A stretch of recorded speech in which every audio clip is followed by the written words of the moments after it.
enter the Gambia na wulen kam mom minti wolom ka Gambia je al Gambia kuto nyin praita nyato promol sa denkanna ngambe ke kilingoti ngake baden kilingoti nga Gambia samba nyato pejo nyinga be diamula fenjama la miyano ko be kayren Gambia parce que intela programme mo wolti mimbe kering fon safo mimbe kering Gambia ko la fo so pejo nyin isa like no Facebook sign ibalon na mimbe kering Gambia so ide mine imam interested to be part of this government freedom ko kaya no dunya ni be kuke kam fama ka wala fanyo always akonya ko ni be kuke ala si wadu mun sita wolo mon mu je kero ke panta committee dol fana bi gel yana Gambia do ite mun ko ya kule so mal tut ko ya ngame so je domoro ko ya anin la ko ya jamu woni ba ka le ka bu kula suto dibe kula itabu kula sudo yafa ni do yafa men kula ni wata do yafa men kula ni wata kado musumu wane lurbe dami donc ko flagro kama killing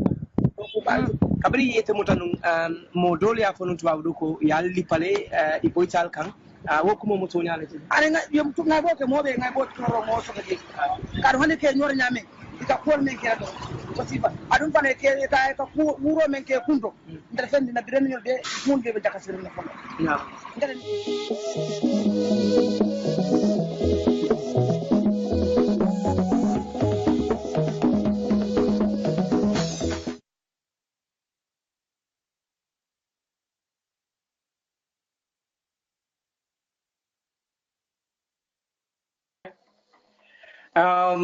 Good evening, good morning, and good evening, all the Gambians and the Senegambians. We are here today. We have a special guest today, who is Binta Kujabi, a Senegambian woman who wants to see Gambia's freedom and Senegambia's freedom and the whole Africa. She stood by her words that she wants to see the whole Africa to be one. We invite her here today to have a chat with her. She's a lady with affection and everything. She have everything, and then recently there are some things which went wrong. That's why we invite her here. Re-enter the Gambia. You can share the video on Facebook. You can invite people, but we will not allow calls. And then that's what we have talked with Binta, that no calls. So if you want to ask your questions, you can just post them as messenger or something like that, but we will not put anything on Binta. And that is her right not to take calls. We are here to reunite Gambia. We are here to make Gambia as one. We don't want separation in Gambia. That's why we bring Binta here for you. Assalamu alaikum mbokk yi ñun la Re-enter the Gambia ñun ñoo leen ñëwal fii pour waxtaan ak Binta Kujabi comme xew-xew yu amoon Gambia nii last Friday comme gars yi foo ñi gars yi kanil laay xew am na foofu Binta jóg na wax na moo tax ñu indi Binta tey Binta nag maybe ñu bari xamuñ ko waaye Binta jigéen boo xam na daf di daan doola mu ngi defar dëkkam fu mu jógee moom Casamance mu ngi defar ubi na fa pompe yoo xam ne moom moo ko sponsor si boppam ñun def nañ xool nañ gaawam lan la def balaa ñu ko indi fii so waaye moo tax tey duñ nangu kenn mu call wara kenn mu saaga wara kenn mu soo leen bëggee laaj seen question mu ngeen a binda si ron fii ñun Binta nag dañ ko protect parce que suñ guest la so duñ nangu kenn mu call pour saaga o def dara maire bi dañ ko war a fàtte ñu xool yoon moo tax ñu indi Binta fii dañ bëgg a xool yoon pour Binta naka la ñu mën a dimbali pour ñun ak suñu yeneen mbokk yi ñoo ko fooñi joolaa yi ñu nekk benn te Gambia mun a développe loolu mooy gis-gis Binta loolu mooy jubluwaay Binta tamit ma jox mic bi Binta moom tamit mu introduce boppam welcome to the show Binta.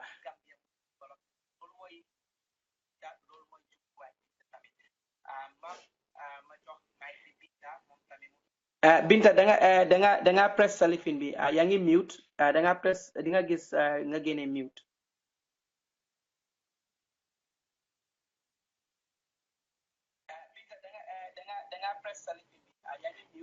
génneel mute bi da nga press comme mic bi fu mu nekk donc okay now I'm here. Yeah.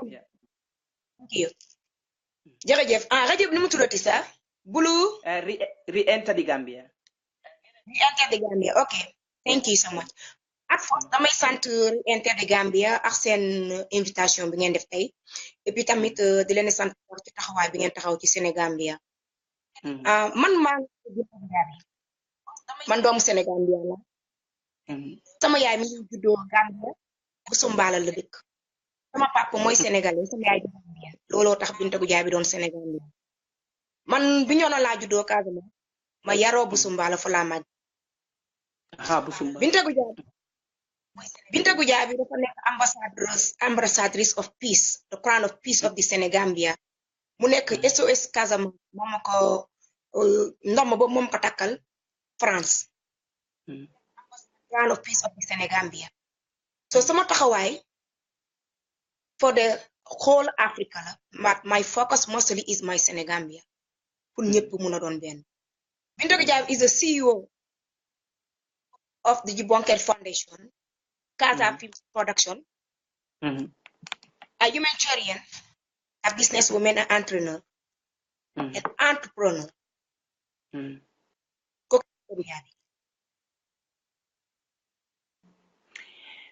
comme man moom dama jaaxal boo ne da nga sa papa mooy from Casamance yow bu Sumbala nga yaro loolu moom surprise la si man parce que dama mang laa xool ne rek comme Casamance nga jógee foo ñi moo tax so lii yëpp comme léegi yow wax nga ki nga doon te ñun kontaan nañ torop pour li nga wax ki nga doon comme Binta léegi problème am na Kanilaay ñun yëpp gis nañ ne problème am na Kanilaay foo ñi ba youth Kanilaay ak magi Kanilaay jóg nañ ñu bugga nguur gi génne soldaar yi foofu noonu te ba yàlla def si ndogali yàlla la daal mënuñoo wax seytaane waaye si ndogali yàlla seytaane am na si loxo waaye ñu ne weeri koor dañ dee taka seytaane te man góoma ne seytaane moo ko def waaye ndogali yàlla Haruna Jatta yàlla ko yàlla seede suuf si kawam ak waajuraam yi tamit ak doomaam yi ñu ngi leen a jaala si dëjam yow génne nga def vidéo boo xam ne jaaxal na nit ñu bari so loolu moo tax ma ngi laa laaj lu tax nga defar vidéo boobu noonu waaw question boobu ba ma ko posé di dinaa ci gën a kontaan tey xam naa tey la Gambien ni di gën a mun a understand kan mooy Binta Gujaabi ak lan mooy sama taxawaay vidéo boobu ma def génn first of all suñu kilifa yi que nii laay ma leen nuyu maa ngi saaf ku jamaata ko maa ngi nuyu suñu kilifa yi di saaf si ñaawli ku jamaata ko fanam ñooñu sama population sorry mun ngaa laaka joola soo bëggee mun ngaa nuyu guys yi joola soo bëggee so non dinaa làkk olof bëgg àddina bi dégg waaye ñun bu ñuy tudd suñu kilifa da leen di nuyu ci suñu làkk ñu daal di continuer ba ñuy commencé pour def seen match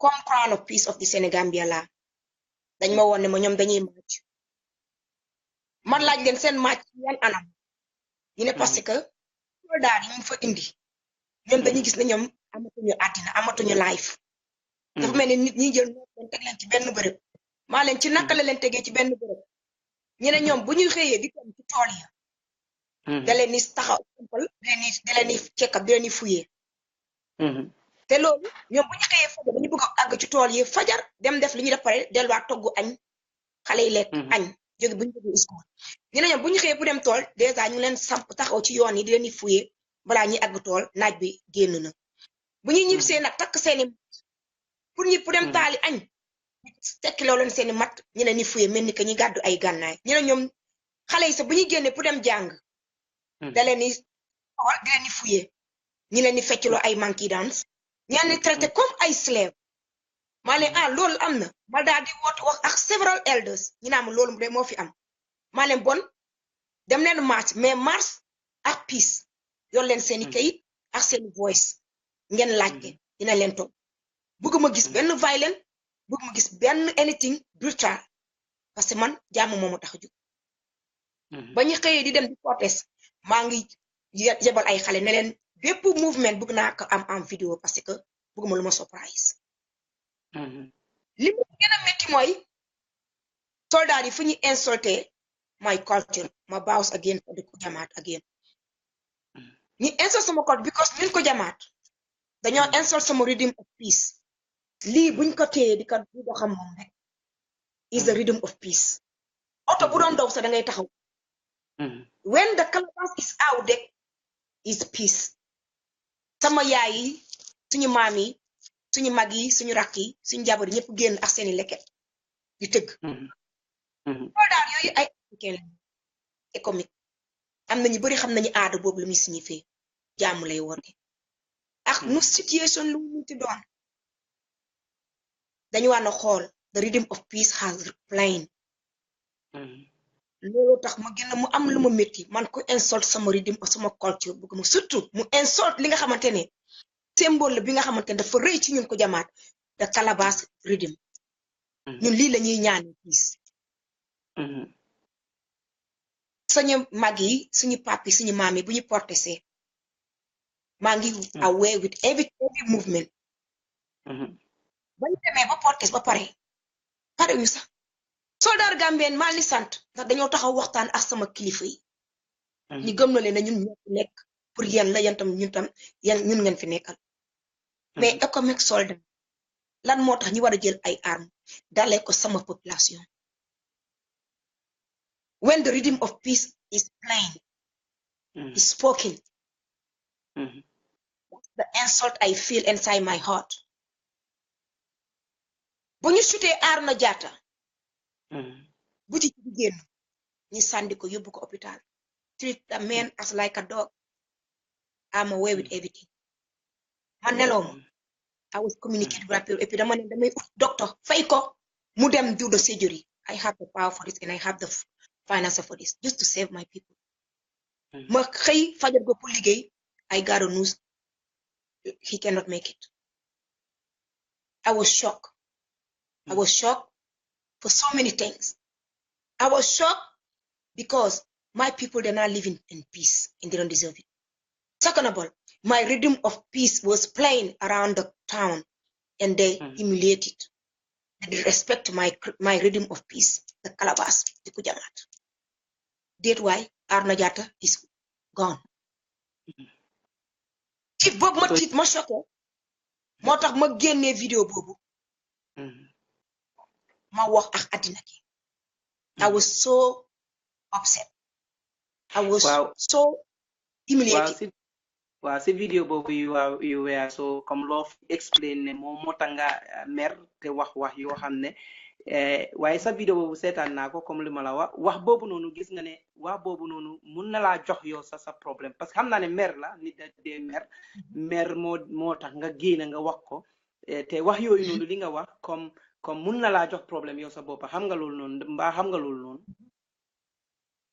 bëgg naa xam ci ban côté la mooy mën a joxe problème comme nga ne na ajamati génna dem protester si hôpital bi pour buñ suul néew bi après tamit nga ne protest bi parce que Gambien yi ñu ngi wax ne protest bi du riot du demonstration riot la ñoom seen gis-gis la noonu te yow nga ne yow yaa ngay waxaa gaay so gaay dañ foog ne yow yaa sponsor gaay wala yow yaa nekk si ron gaay pour ñu génn ñu def lii te yow léegi seetal nga ne yow waxloo gaay ñu génn gaay ñoo la woo ñu ne la dañ bugg a génn parce que lu nekk si gaay seen kaw gaay bugguñ ko so gaay ñu parce que yow dang dee dimbale gaay nga ne dang dee dimbale gaay di dimbale gaay parce que yow loolu mooy sa liggéey loolu mooy sa liggéey di dimbale doomi jàmbur waaw parce que man gis naa sa vidéo yoo xam ne yaa ngi dimbale sa côté yaa ngi defar pompe foofu ak yooyu noonu te loolu ta gaay óolu la ñu kool la ñu ne la ñu ngi si coono lii moo tax lii ak lii waaye Gambien yu bari ñu ngi wax ne yow yëg nga ko depuis kañ yow yaata gaay jóg ndax loolu dégg la non man tax ma gaay jóg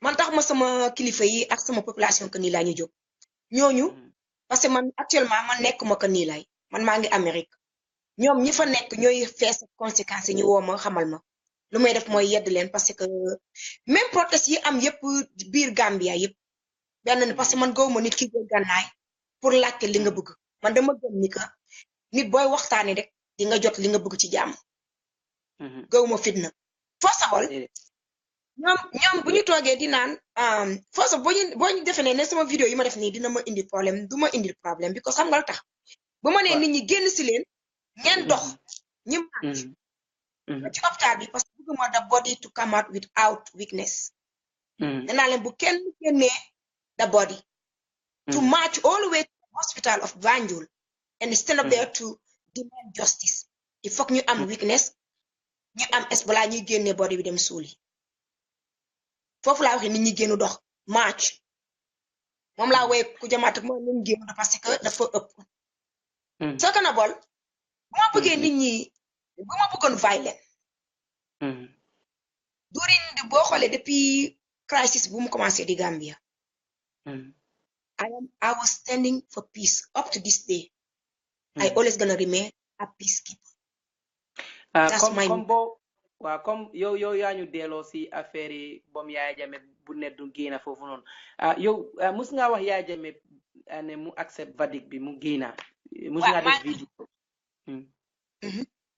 mus nga def vidéo waaw ma ne yow yaa ñu delloo si pour ñu wax affaire yi impasse bi comme Yaya Jammeh bu mu ne bu mu daanoo mu ne du wàcca ndax mus nga defar vidéo wara mus nga waxal Yaya Jammeh parce que yow xam naa ne am nga connection bu bari ak Yaya Jammeh mus nga wax Yaya Jammeh nga ñaan ko rek comme peacefully mu bàyyi rek mu dem rek. Thank you for asking me that question. First of all, I will bow for my king, Dr. President Yaya Jammeh. President Jammeh ñun mooy suñu kilifa ku jamaata. Crisis bu mu amee ba fi ñu toll nii all my message it was peace.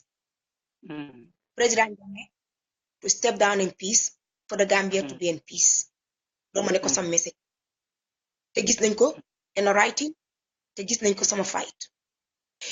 foofu buñ fi accès am na benn bu ma bëgg parce que nit ñi da lay gis parce que dafa tolloon jamono bi nga xamante ne ba léegi nit ñi ay fighting for their right nit ki di nga fight sa right ba nga dem fight li nga xamante ne moo gënoon ci yow mooy gis nañ sama taxawaay sama respect ci président Yaya Jammeh and that will remain forever so comprendre ñu sama taxawaay man teg ma saay I stand for the peace ñoom ñoo demaat ñoom seen bopp ñoo dem ñaka def seen own audio I don't speak Mandinka I speak Jola and Pot Wolof English and French ñu def seen own audio insulting the Mandinka talking so nasty and they masquerading with my name donc bu ma soxloon tey sama population bu ma amoon ci ñoom respecté bëgguma leen I have so much evidence lock up a lot of people that is a definition of character and slandering an ambassador's name I don't represent ugly man peace dama love my people mais toppuma leen ci musuma def benn vidéo tontu leen there's so many video on YouTube insulting Binta and that's not me doesn't represent me loolu moom bu ma defee background check pour yow gis naa ne yow musuloo dama la bëgg a laaj loolu musuloo tontu kenn lu tax loolu noonu because I love my people because I love them you know why I am a sender of God I'm here for them they will never figure me out but I always figure them out and understand them send video yi ñu saaga it's okay but one of these days they will understand my stand duma leen tontu yes ok waaw léegi ñu dem ñu continuer ak programme bi comme yow bi nga defaree vidéo maire bi after nga ñëw génnee vidéo bi ci sa Facebook bi lana tax nga génnee vidéo bi non mu ngi fa génnul génnul ok léegi ñëw nga defaraati beneen vidéo pour wax Adama Barrow ne président Adama Barrow yaa ngi ko wax ne pour mu jël la liggéey da nga bëgg mu liggéeya yow parce que yow peace nga bëgg da nga bëgg mu jox la position si nguuraam bi si palayam bi pour yow nga liggéey fa pour mun a koo dimbale yow xam nga ne mun nga koo dimbale si lan nga ko bëgg a dimbale ak ban position nga koo laajte to give me the position of peace I am a crown of peace that's my mission na ma jox position ma handle the peace for our Senegambian the communication I believe that we must step it down everybody will understand and so parce que no bëgg ci my president Adama Barrow because dama toog jël sama temps ma read about him I find out the man is a peaceful man. So ma bëgg a jóg pour taxaw ak moom pour jàppale ci côté peace parce que gis nit balaa ngeen jiite nga am jàmm. Nit ñi understand because right now population of the Gambia everybody got confused, not only the Jola side. Everyone got confused. So I believe in mom mu jox ma the peace, handle me the peace of the Senegal to come just for 2 weeks tour in the Gambia. People to understand. Okay, yo come Gambia ni maybe guide la misunderstand. Yo da nga bëgg just 2 weeks position pour nga jëflo foñi ak foñi ak réewi Gambia yi. Yo mun nga def lo ñu understand. Absolutely. Da nga bëgg foñi waaw yow da nga bëgg foñi ñu understand ne Yaya Jammeh dem na te du nekk président yi Gambia waati ñu nangu Adama Barrow ñu liggéey moom yow loolu nga bëgg. Absolutely. Dama bëgg Gambia yëpp laa bëgg you understand that he is always the chosen one. Yeah. President Jammeh, he's gone. May he live in peace and relax, enjoy his stay. Now we have President Adam Barrow. Dama bëgg the whole Gambia we stick together and help the president to work so move Gambia forward. Yow foog nga ne in these 2 weeks bi nga ñaan Adama Barrow mu jox la yow mun nga jublo waa Foni ak Gambia yëpp mun nga def loolu noonu. Absolutely yes. Du Foni kese the whole Gambia. Waa loolu la the whole Gambia waa loolu la Foni parce que xam nga waa Foni benn tey ñun understand nañ ne comme président du jógee sa gox ngeen bugga ko be mu leen a dimbale be mu jógee rek ngeen bàyyi ko xam nañ ne loolu du mun a possible duñ ko mun a bàyyee noonu foog gaay nit yi naxante ñoom pour gaay xam ne lii moom dëgg la du mun a delluwaati so yow loolu ngay wax ne yow mun ngaa def loolu gaay understand ne Yaya Jammeh du mun a dellu Gambia waaye nag gaay nangu yàlla bu ñu indil loolu nga bëgg a def. The thing is not about President Jammeh du mun a dellu si Gambia is on God's hand. Boobu nit mënu ko just déedéet wax ma du dellu Gambia dina dellu Gambia xam naa loolu noonu waaye lu may wax mooy ne da nga bëgg a woon gaay ne du mun a nekk président léegi nii ñu gaay ñu jox loxo ak président Adama Barrow pour gaay xam ne kooku mooy président Gambia loolu liggéey boobu nga bëgg a def pour peace waaw pour peace mu am waaw. Peace mu am loolu laa bëgg tamit peace mu am tamit président Adama Barrow ci boppam war na taxaw parce que foo ñi bañ ñu ko. non joolaay nekk foo ñi bañ ñu ko xam nga lan la ñuy xamul they don't comfortable because président Adama Barrow ñëwagul ne leen carrément man tamit seen président la yéen tamit samay nit ngeen ñu ñëpp benn lañu. dina nit bu amee ku mu bëgg ci xolam doo jékki-jékki bëgg ko dindi brutalement impossible. dafa mel ni que tey da ngay xool Sénégal président Ablaye Wade nekkatul ci nguur gi mais nit ñaa ngi ko bëgg ba léegi mais ci kaw loolu ñu ngi koy dindi ndànk-ndànk dafa am ni ngay demee ak population bi ba ñu ñëw adopté wu ci yow encore ñi liggéey ak yow lépp ci ay jëf la du ay fitna doo ko forcé soo tey foo ñi waaw ñun joolaay including man dañoo fonk président Jammeh respecté ko bëgg ko suñu xol mais tamit pour nga mun ñoo understand ñu ñoo yem yow danga fi nekk pour tribal yépp il faut que mu génn si wax ak population because tribalism mi ngi daw since December mais président Adama Barrow génnul expliqué joolaay I'm here for every tribal I'm not tribalism. So right now ñun joolaay we feel separate in the Gambia. That's what we feel. Yeah, that's what we feel moo tax kenn corosagu ko. My Jola people we are very peaceful people déggoo lu ñu wax si vidéo ñu ne accept ñu ne ñoom yàlla moo ko indi bañ ñu ko. mais président Jammeh mu ñu ko génn seen xol absolutely right including I. waaye tamit bu ñu waxtaanee together.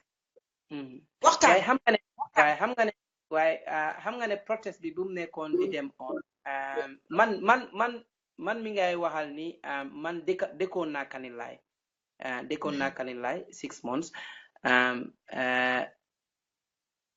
foofu noonu fuñ nekka si palais bi foofu laa dëkkoon waaye comme protest bi bu mu amoon bu mu nekkoon di def protest bi am na ñoo xam ne génne nañ si kanami vidéo bi ñu ne ñoom dañ pare dee pour Yaya Jammeh dellu si loo gis loolu noonu. loolu yëpp nit ki da nga xër ci nit ki loolu gis nañ ko sa Sénégal ñu ko doon wax ci Ablaye Wade so loolu yëpp ci côté tamit nit ki nga bëgg mais day yàgg rek il faut pour ñu comprendre il faut que ñu waxtaan ak ñoom loolu c'est naturel it's normal daa mel ni comme tey fii Amérique fi ñu nekk am na xam ne ñu ngi dee pour président Obama et puis nekkul président mais loolu yëpp lu koy dindi communication ak understandable moo koy dindi so bu ñu waxtaanee ci wane ñi dañ dem ba ñu ngi dee pour président Obama et puis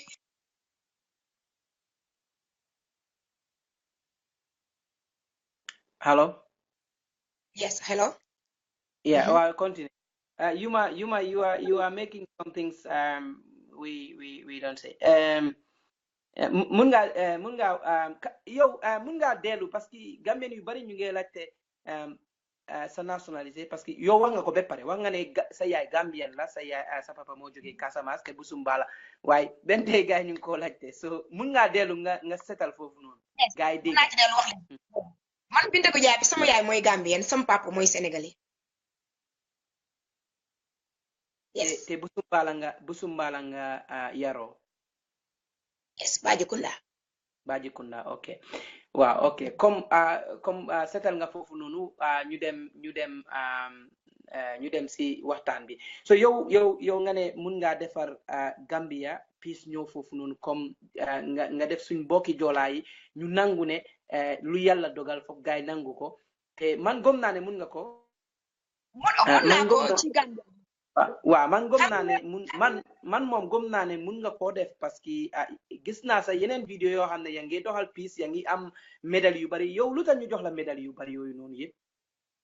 because mission bu yàlla dénk ci man la loolu mooy sama mission dama ko juddaale côté pour dox jàmm ci Gambia du seen kese médaille yu bari yow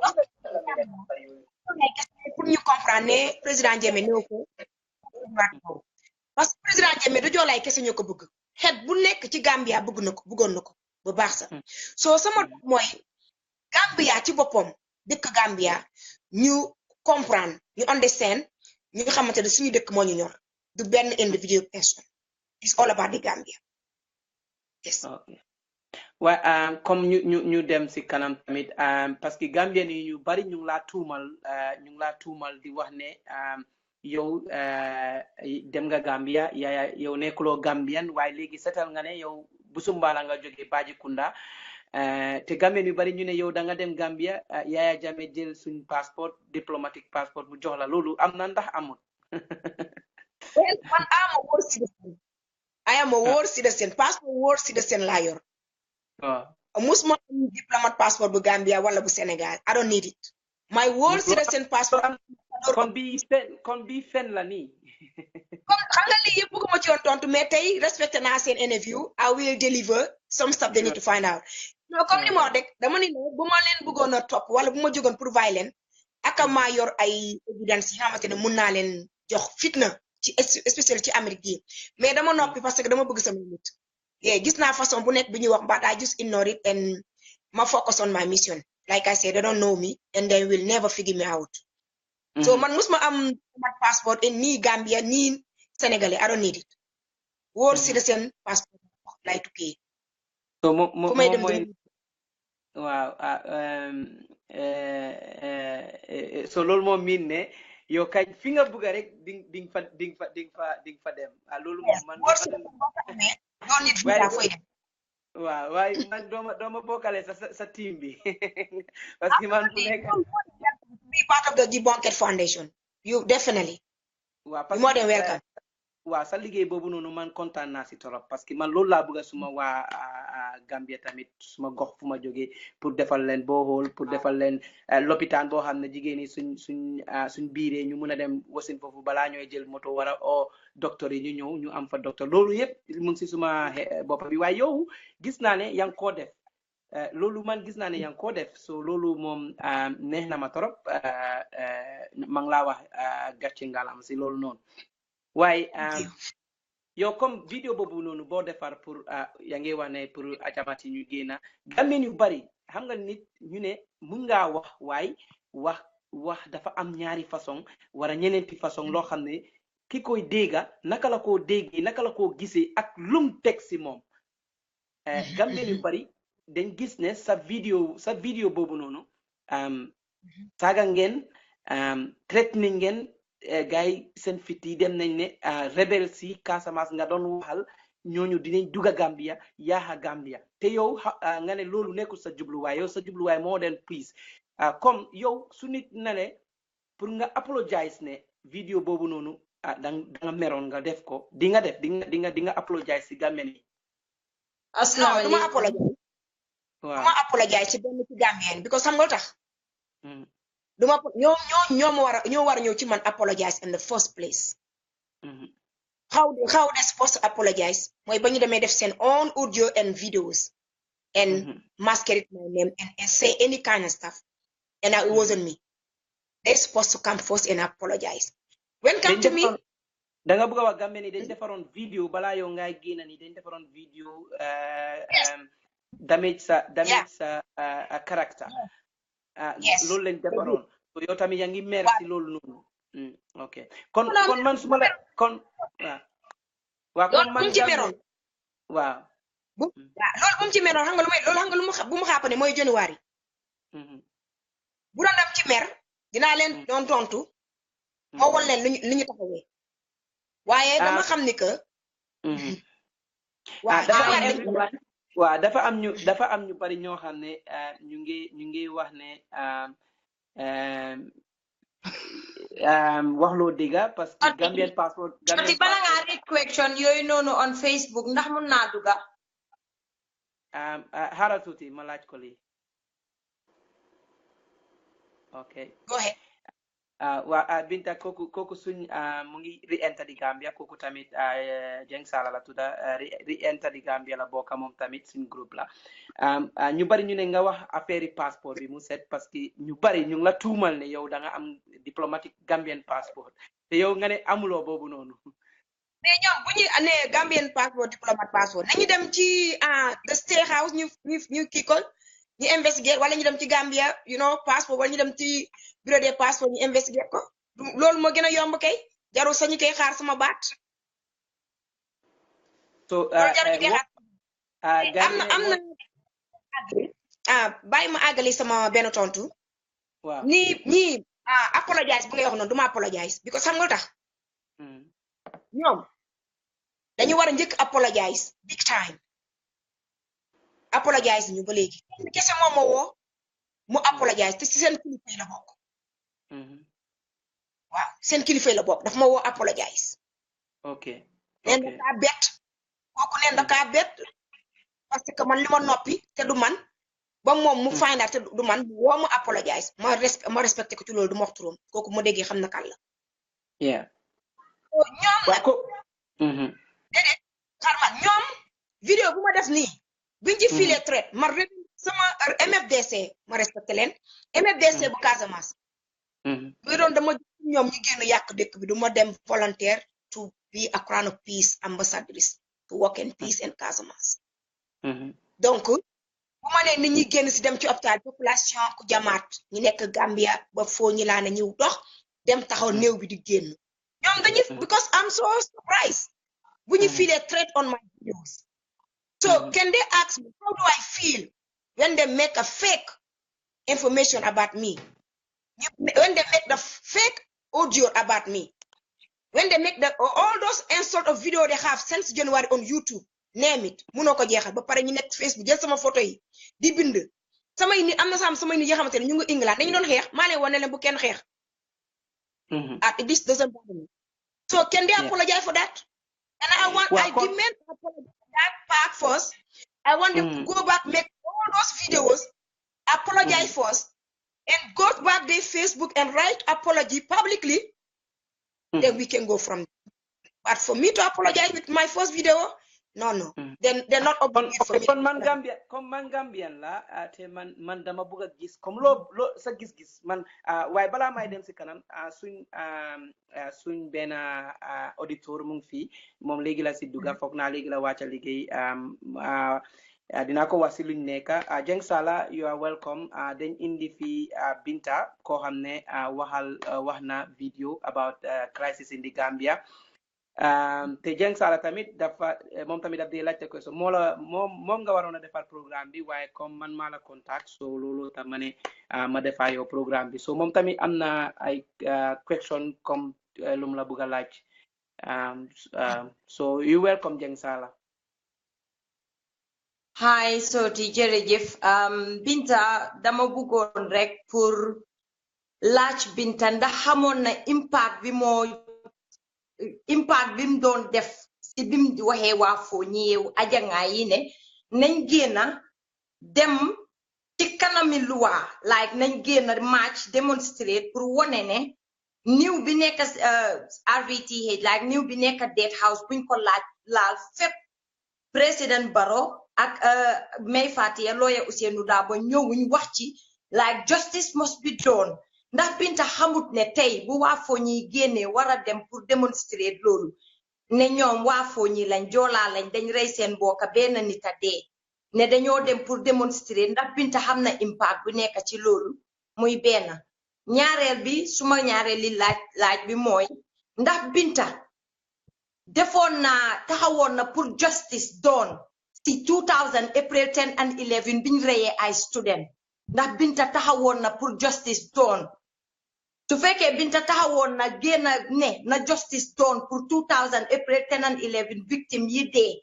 kon tey su Binta taxawee 2017 ne justice na doon kon boobu dinañ ne ok justice war naa doon waaye bu justice waree am na dooree year 2000 student yiñ rey loolu mooy suma ñaareelu correction bi nga xam ne impose naa ko Binta pour tontu loolu. Waa haramu tontu la loolu. Binta, you are welcome. Thank you. Ki nga jël ni mu posé ma question yi like naa sa I am enjoying her question. First of all, duma tontu question ba moom ci boppam am na lu mu koy laaj. Parce que bu doon lii la doon xaar ci man bëgg a dégg ci man da ko war na def ne first time balaa muy génn vidéo di ma saaga di tontu di wax te xamul sama taxawaay. So I'm sorry about her. I have nothing to respond to her first. I will respond those people who are willing to know about me today. Mais mom, it is off my response. I'm sorry. Kon daal dafa mel ni yow amuloo tontu pour loolu. No, mu ne da nga génn mu ne da nga Okay. Amul tontu pour man. Déedéet man li ma laajte question bi ma laajte. We're going to finish this video if you Tati, mu ne dafa question bi ma laajte dama ko impose Binta pour Gambien yi at large. Not pour man personally, not pour man dama ko impose. Ba pare Binta man saaguma la man li nga def yow video bi nga di génne wax ko man dama la génne.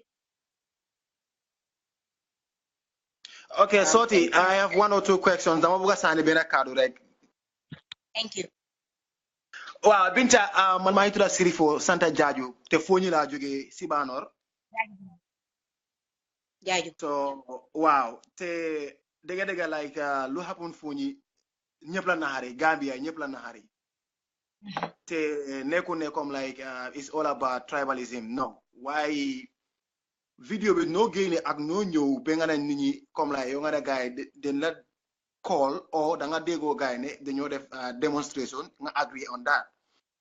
Dega demonstration New Gambia like stoput kenn nga xam ne doo demonstrate waaye there are ways yoo xam ne dañ war a demonstrate. Ba pare man lu ma naxari comme like live bullet you want to fire towards someone. Lolo, I agree on that. Why the way you post your video agnora wahnuro madama fona yo dang dong inside more violence than dong they more peaceful advice because yo comme ka ngane xam nga like am nga connection in Gambia be pare yo ngane Barrow na la appoint only 2 weeks yo comme ka ngane Senegambia nga man like I don't expect ne yo comme like di nga wara talk be kene employee la nga soga indi nga pour nga mëna soga def peaceful negotiation between Gambians. Madam fana yo loy ote su de mun si yo te yo nga ne Senegambia nga citizen nga yo da nga wara taka samalan nga de be Gambia nga watana ak gaay nga comme da nga ne ka mediator between the government and the Foninkas man no la ko gisee moy suma no one question luta yo nga wara tok be xaar be la employ be nga wa on Facebook ne yo da la wara employ mais dama fane as a good Muslim te yo nga xam ne yo mun nga solve problem yo da nga wara dem straight to the point nga solve problem bobu. Number 2 yo nga ne yo li nga amee world passport boobu noonu ñu ngi jaxale ndaka nga amee loolu ak la mooy world passport kan moo ko dee issue fan lañ ko dee issue naka la dee expire su expire loolu dee ba am ko nit ñi loolu lañ bëgg a xam su dee yow am nga ko nga woon ñu proof bi on Facebook live right now nga woon sa passeport bi ñu gis ko ma loolu laa am pour wax fu mu nekk nii dinaa ñëwaat. Thank you Jeju Bure sa question neex na ma torop. First of all duma move dugg ci dëkk to campaign and peace without invitation from the government. I am a leader. Number one. So situation we happen in Gambia right now is very dangerous. So I need the government invitation, then I can do my rest. So kooku sama mission la. Xaar xaalis government pour def ko. Number one. Number two, sama world citizen passport, you can file it and have, but you have to show your proof. Bu dee tamit Gambia ni ñoo bëgg gis sama world citizen pour comprendre ne man awma passport diplomate bu Gambia, I will never gonna bring my passport and show it in public to prove it. Some people. Anyhow, the government passport, boko amé, it will show in the government state. Dem len search. Bon ka gisé nak ñi def ko nak ci government bi, ñi ñew wan ma nu mel ak ban photo ci nek. It's easy. But when it comes to my mission of peace, I have been volunteered to work in peace since day one. Binta, President Adam invitation. I will be there. Binta, sorry for that. Dama la bëgg a wax ne Jeng Sala defar na video saagul la si video xaw ma yow noo gisee saaga waaye seetaan na video saagul benn saaga daf laa wax ne impact boo jox si Gambien yi comme lu ma la waxoon rek Gambien yi seen fit yi dem na boo wax ne na Casamance joolaay ajamati joolaay jóg dem Gambia so ñun luñ ko gisee mooy ne nga ne rebelle yi Casamance ñu jógee dem Gambia pour xeex noonu lañ ko gisee moo tax moom tam mu mer foog naa moo tax mu ñëw mu laajte la question bi yow nga ne doo ko lifin parce que daf la saaga waaye gis naa ne si lifinaam yi vidéo bi saagu daf doon laajte question dafa bëgg nga ansa ko moo tax tey mu ñëw fii tamit pour laajte la question bi yow noo ko gisee noonu. Sama encore gis nga ba ma amee jana ba jàmm wonk di téléphone yi xaar dañ ma doon kii gis nga xam nga dama toog du ma ko tontu gis nga nit dëgg dara bu la jaaxalee rek lay woon ngay mbille bi koto bul woote sama téléphone jana ba nit ki dara bu la jaaxalee dañuy def ne man ñoom si vidéo bañ ko defee Clémence di don't call I'm online you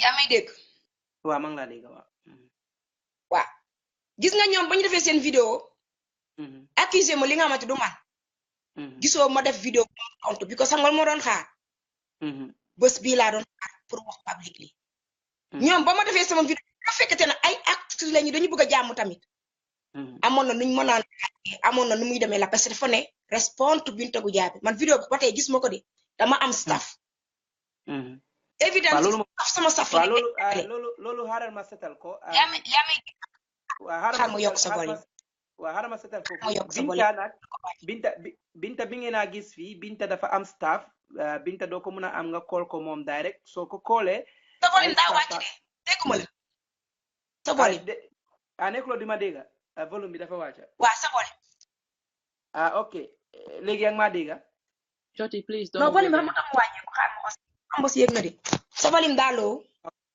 Can we respond to the questions? We have a lot of questions, and then people are asking questions. Please, can we go to we just pick relevant questions, please? Okay. Yeah, I'm trying to do that, but give me time to check on questions and give them out. Is that okay? Yeah, you can do that, but just take relevant questions. Your hamne, they are constructive questions. Your hamne, people would want to have answers to. So just I think Sorty should also try to moderate wisely and allow me. Send for him the watch. Karafa mi ba jame jante ko jamata ko mi ba jame est-ce que sen volume dafa wàcc waa léegi ñun ñu ngi laa dégg nag ñu ngi laa dégg bu baax yaa ngi maa dégg may dégg ba mais nekkuma di leen dégg bu baax sen volume dafa low volume bi dafa low ok Yuma mu ne volume bi dafa low so harama wax administration bi ñu seet naka lañ ko def waaw Yuma mu ne volume bi dafa low I don't know why yaa ci yéen la low dégguma leen yéen nekkuma di leen dégg dafa mel da ngeen a sori hello Binta yaa ma dégg maa lay dégg mais da ngeen def mel da ngeen a sori ah fooru comme bu njëkk ba gisoo sama gars yi nekk ñu leen dégg te ren ji leen jàmm waaye nekk ñu leen dégg ok maybe ñoom seen site la parce que nit yi ñu ñoo dégg daal parce que foog naa ñoom seen site la daal waaye man mun naa read question I can read the questions man mun naa read questions yi yow nga moom Binta moo answer questions yi waaw mu ne déedéet mu ne waaj moom tamit nit yi ñu ngi déglu so nekkuñ du ñu dégg suñ voice bi dafa dem down No, such voice yangi okay. I think it's with them. They should check from their side. You try to add their volumes. You because mange setan from another device and mange everybody. Wa binta mun wa sa guys. I the volume. Suñu volume high na. Wow. Ba pare. Let me see. Go ahead, talk to me. Hello, Adiga. Okay, excuse me guys, I have one question for Binta, if it is okay. Okay. Binta Sirifo Jaju, daf la buga latte question. Yeah, I don't know why it's not high. Yeah, I cannot, and my people not hearing you guys clearly. Hello, Sirifo? Why am I digga? Man yena may dégg baax mais man dégguma leen bu baax ah. I think inside la because everything is clear. Yow sa mobile bi la Binta, sa mobile bi maybe mun nga jël volume bi nga yokk naa volume very high. Let me see. You know what is going on here. Okay, man guys lu ñoo nekk di laajte. Yes. Man Jen Sala mu ne Jen Sala dafa laajte Jen Sala. Sala. ma daane karo bala Jen Sala di ñëw. Sorry guys. Go ahead. Guys ñu ma nekk di laajte. Ñu ne okay, comme like xam nga Olof Njaay lu mu dee wax. Wéri wante xuuxaan Simin Gemba moo ci gën a gaaw ndax du. Man ñi nekk mu leen dégg. Allo? Yaa ma dégg. Volume def naa ko loo xamul tax. Mais waaw ki waaye Binta yaa ma dégg man yaa ma dégg. Koto jana ba doon jam won comme di téléphone parce que kaje volume yi. Xaale ma xool sama volume please. Xaale. Foog naa ñu nekk di call la ñu la dee nekk di call Binta ñoom ñoo oh my god people stop calling me I cannot get your call. Sorry wait for now nit ñi dañ war a understand we cannot take calls from outside but any question they want to ask Binta they can just put it on our Facebook page. We cannot take calls right now on the Facebook. We cannot take calls. Est-ce que mën nañu couper ma jëlaat comme ça volume bi yokku. Is that okay? Yow fayal nga callati waaw fayal nga callati. Okay, thank you. Wow. Okay guys comme luñ ko do waxe sorti I think people are like ñep ñu ngi bëgga bokka ci programme bi te dinañ wax gaay ne we are very sorry we cannot take calls but why képp ko xamne da nga bëgga sani cadre mun nga bind sa comment on the comment below on Facebook page man dina read sa comment ci bébé dinañ try as much as we can pour Binta mu mëna answer some questions see because danaka ñepp bëgga waxa mom dal because it's something very important. Well, say something important. Binta is back. Yeah, Binta is back. Okay, Binta yang Fabela, please. Thank you. Okay, Binta nga def ñëwaat na. Xam nga Olof Njaay dafa ne wéri wante xuuxaan Simin Gemba moo ci gën a gaaw ndax dëgg la. Waaw nit ñi suñu wax ne yow yaay lii dañu war a ñëpp kuñ tufli di nga tooy so nit ñi ñu ngi wax ne yow amuloo world passport boobu noonu yow passeport yi Gambia nga amee diplomatic pass bi man su doo maa yow dama indi suma passeport boobu ma wol ndëkk bi yëpp yaa ngi Facebook live re-enter di Gambia nga ne gaay ma de suma passeport baa ngi nii di diplomatic Gambian passport this is my world passport nga tëj ñëpp seen gémmiñ so ñëpp ñi dañ bëgg nga woon ñu sa passeport bi waaw Yejibule dama as sama taxaway man as an ambassadrice. The people who want to see my passport diploma from the Gambia, they have no deserve for me to stand up here and prove myself which passport I'm traveling. So, however, when you buge this one document like travel, I will invite them to part to my campaign of peace every year. Then they will see which document Binta Gab is traveling with her stuff. I think I answer your question. Thank you. Okay, am naa fi benn question tamit ñu ne yow da nga nekkoon a party girl with Yaya Jammeh so ba pare ñu ne la moo taxoon bu ndem si yàlla solo sante ngenoon def like demonstration peaceful demonstration buñ ko reyee la moo taxoon yow demuloo Facebook nga génne vidéo pour nga mun a condemn Yaya Jammeh bu mu def loolu noonu waaye demonstration bu mu amee kani like ndem si yàlla Haruna gaañu ci nga génne sa vidéo bi nga waa Joola yëpp jóg la moo taxoon yow waxuloo woon ne soose yëpp nañ jóg la moo waral loolu noonu. Bon bu ma understandé da nga mean affaire de ki nga wax ni solo sen bon affaire de soose la du affaire de all Gambian if I understand your question. loolu lañ fogoon because ñu ne yow jóguloo woon waxuloo si woon dara so da nga gis ne yow bii Joola nga bii Joola la moo tax nga jóg si question boobu laa fi am. côté boobu dum leen tontu nañ dem xool sama vidéo bu tribalism kuma et puis ba nañu xool sama vidéo depuis 2010 about my son about the Senegambia. They have to check all my video.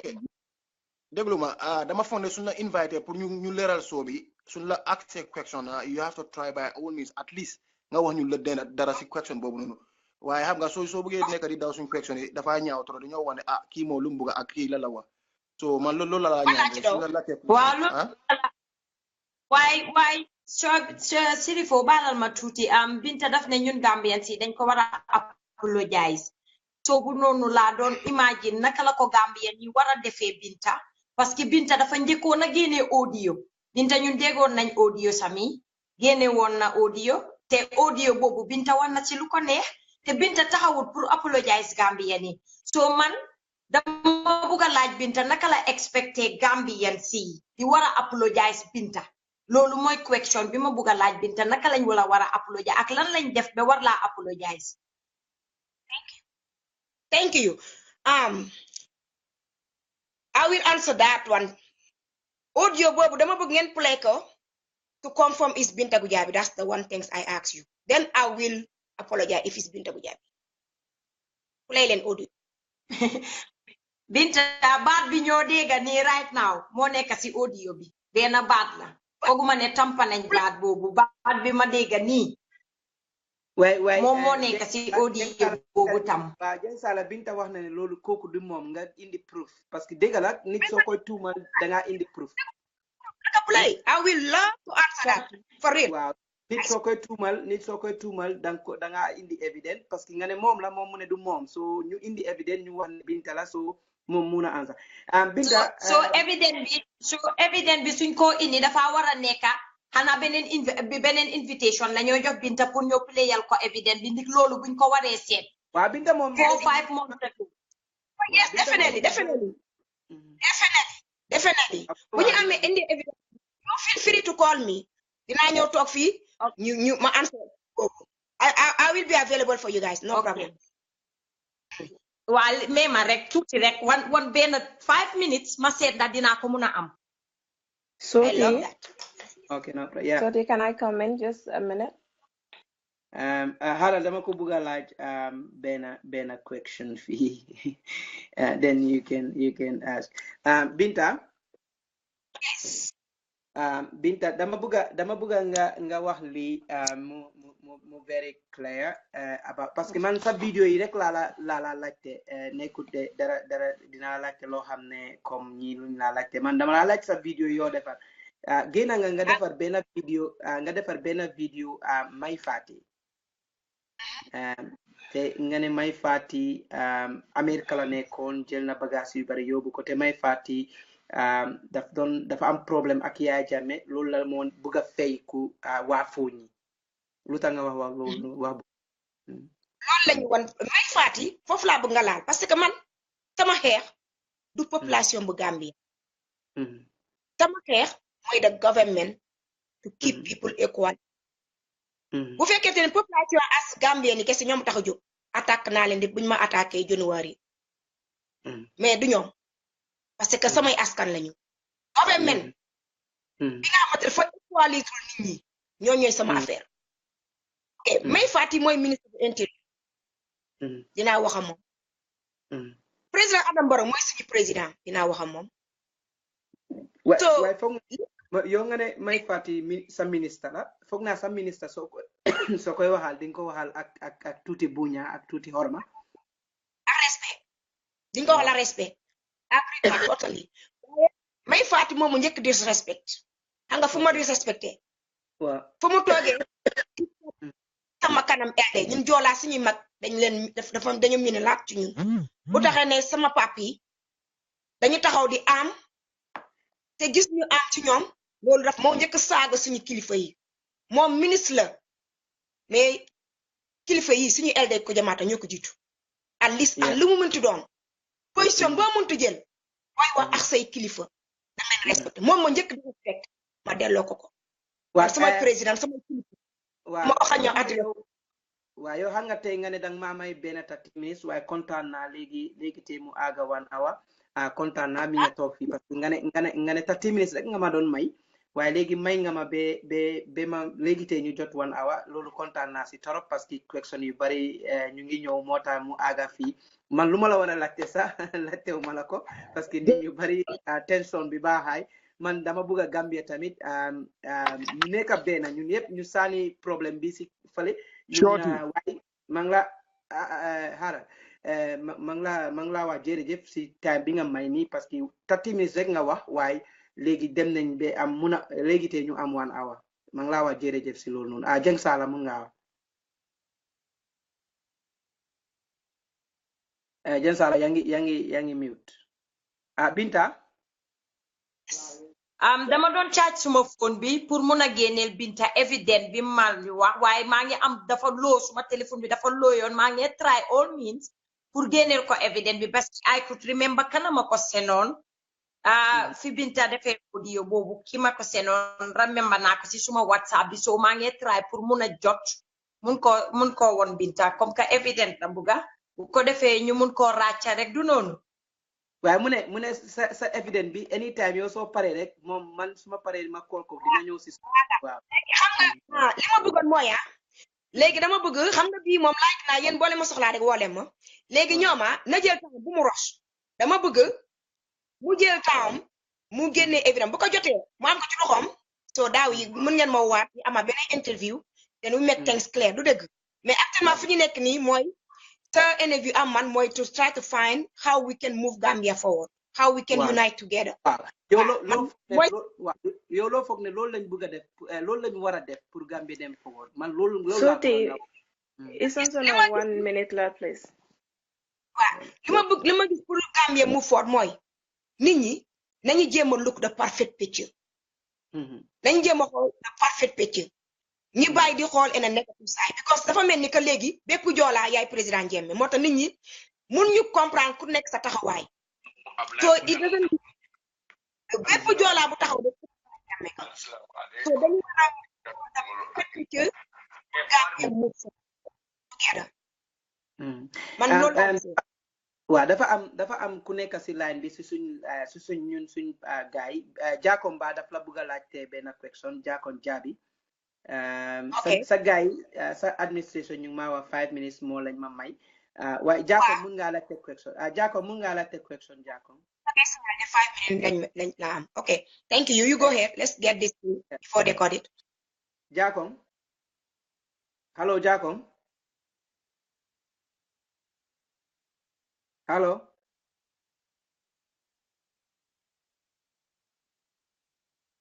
Jacob foog naa jàkkoon dafa génn si line bi so mun ngaa continuer nga ne lu ñu war a def ba balaa 5 minutes bi di jeex lu ñu war a def dañu war a unite together sama administration ñoo may woo hello ok yu ma waxal jàkkoon mu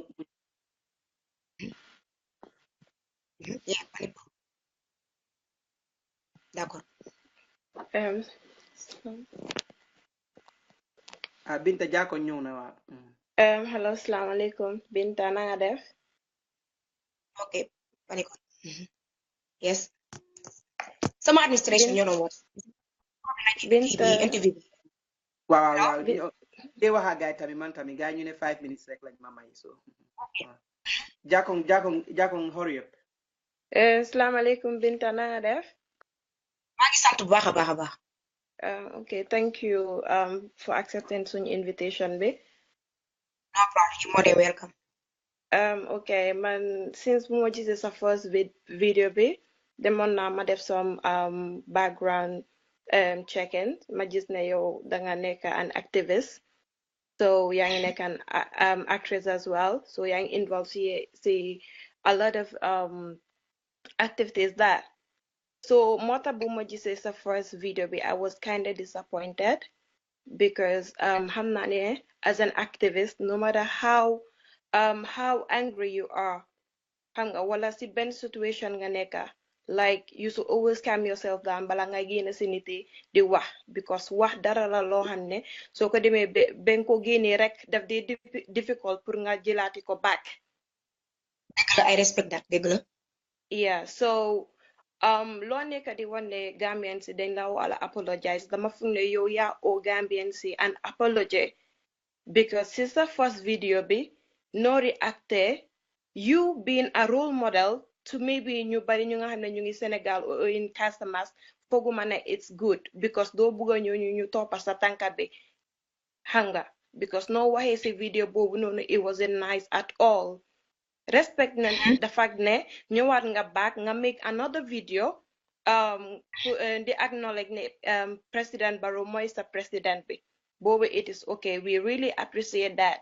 Why yow nga ne naka leen ko de waa Fuuñi dañ la dee déglu sa nit leen, waaye man fooguma ne government bi dañ leen isolate, because Gambia ñu ñëpp benn leen, muy Joola, Mandinka, Wolof, Fula, whosoever, man dem naa ak Joola yi si same school, even beneen jànxa bu nekk si protest bi sax Yaama Jeeju kooku suma classmate la woon. So man foog naa ne yow danga def a big mistake xam nga, because wax sa nit sa first wax moo dee defar moo dee defar everything. So yow ñëwee nga toog fii nga ne danga bugga at least Adama Barrow mu appoint la for at least 2 weeks pour nga embark on a peace mission. Ñun dañ bugga as Gambians, because dañ bugga xam yow sa aims and objectives pour nga wax ñu yow looy def within that 2 weeks, because right now am na ñu nga xam ne ñooñu duñ la déglu, because duñ la with the reaction you Soti, don't break me please. Yeah, but the people are telling me they want to take her out. Mali jula mani answer your contact manu manjitinga. Khadi jula mani answer your contact please. Liben bugna tontu fenn ci mom. Wow. First of all, apologize bu mu wax. I apologize to the Gambian people. You guys owe me a big time apologies. Big time. Damal xool ci YouTube ñaata vidéo ngeen teg ngeen accuse ma definition of character. Ngeen silence sama tur ci something I will never dream about it. Do it. Foofu laa bëgg ngeen dellu apologize first. Delluwaat leen ci YouTube bi. Ngeen delluwaat back ci vidéo yooyu ak seen bind. Ngeen apologize. Nee naa leen seen benn kilifa ñëw na ba apologize ma accepté ko. Donc yéen fu ngeen taxawee di wax, because bu leen xool benn vidéo ngeen hold it as like a weapon.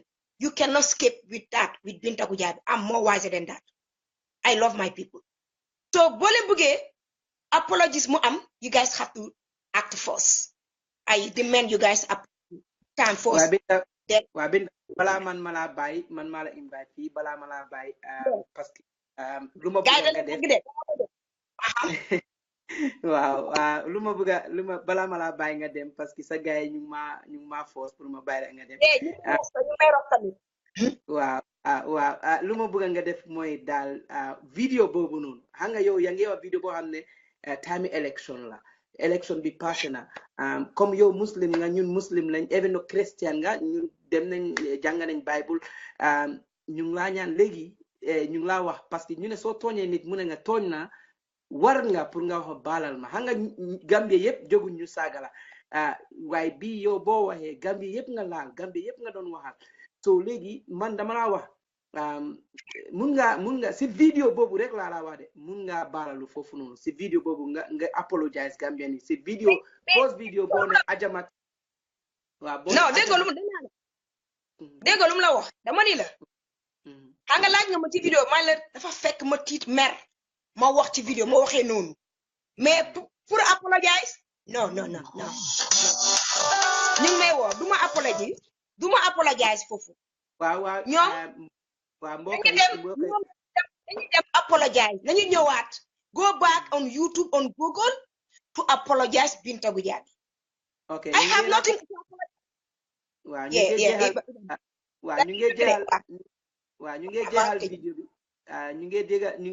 ñu ngi jégalu ma ngi jégalu sa administration bi ma ngi leen a wax jërëjëf Binta ma ngi laa wax jërëjëf sa ñëw bi nga ñëw fii te xam naa ne su ma la wooyee di nga ma jox time parce que time boo ma jox nii dafa tuuti trop te man dafa am lu bari lu ma la bëgg a laajte waaye time bi mayut ma ko te man lu ma wax dama ko dee def moo tax ma ne ñu jeexal ko parce que yow time nga ma jox time bi jeex na ma ngi laa wax jërëjëf di la wax sant naa la gërëm naa la sa ñëw bi nga ñëw fii te ma ngi ñaan ci yàlla di ñaan ci borom bi pour mu def dala si sa xol bi pour nga ñëw nga apologize nga def vidéo warut man ma wax la pour nga apologize parce que vidéo bu nga defoon fausse man sa mer naa si woon waaye man dama dee seet si gannaaw dama dee seet nit naka la mel so loolu laa gis moo tax man dama bugga nga seet si yàlla te yàlla def jox la xol boobu noonu ma ngay ñaan ci yàlla jox la xol boobu noonu pour nga ñëw nga defar vidéo warloo ñëw fii pour apologize mun nga koo def si sa site nga apologize si Gambien viewers ma ngi leen a wax jërëjëf ma ngi leen a wax ngeen baalal ma tey dañ promise Binta ne duñ jël calls moo tax jëluma seen call waaye Binta moom su buggee dinañ mun a ubbi line si beneen yoon su buggee mu dinaa ko nekk di man dinaa nekk di wax ak yow all the time yow soo paree bés boo paree pour nga bugg a wax ak askani Gambia pour ñu call di nga dellusiwaat loolu nga ma wax te du nga ne di nga dellusiwaat su nit yi buggee di nga dellusiwaat pour wax waaw so léegi comme li nga wax de rafet na tamit waxal Gambien yi képp ku defoon vidéo def ko YouTube accusé ma tooñ ma ñoom tamit saraxul noonu ci ñoom ñi dem def ay vidéo ñu apologize to man ak Binta bul wax si boobu man sa dama la ñaan rek comme sister rek vidéo boo defoon waaw I accept your demand waaw dinañ ci wax no problem waaw nga dem si sa vidéo boobu noonu seetaati sa bi xam nga nit ñu ne mun ngaa def dara loo xamloo ne mistake nga def waaye soo ko seetaatee di nga gis sa mistake nga ñëw nga baalu su ma loolu laa bëgg ma ñaan ci yàlla mu def dara si sa xol bi nga dem nga baalalu askanu Gambia bi parce que yow piis nga def gis naa nga def beneen vidéo nga bàyyi picca yu weex pour ñu dem pour nga wane ne yow peaceful nga so lan nga bëgg a wax sa last word si Gambian yi pour wax leen bye bye yéen ci invitation bi permettre ñu bëri ñu dégg ma tamit sama side story so di sant ñu doon déglu audience di sant tamit ko jamaat people en diaspora den de sa ko jolak borom kami dunia yi ñoom de sa fu de sa lu fana may sant monde entier Sénégambia tam di ñaan yàlla tamit mais peace remain to our country understanding for our country to move forward. Thank you so much. Thank you very much Binta Yuma mun nga play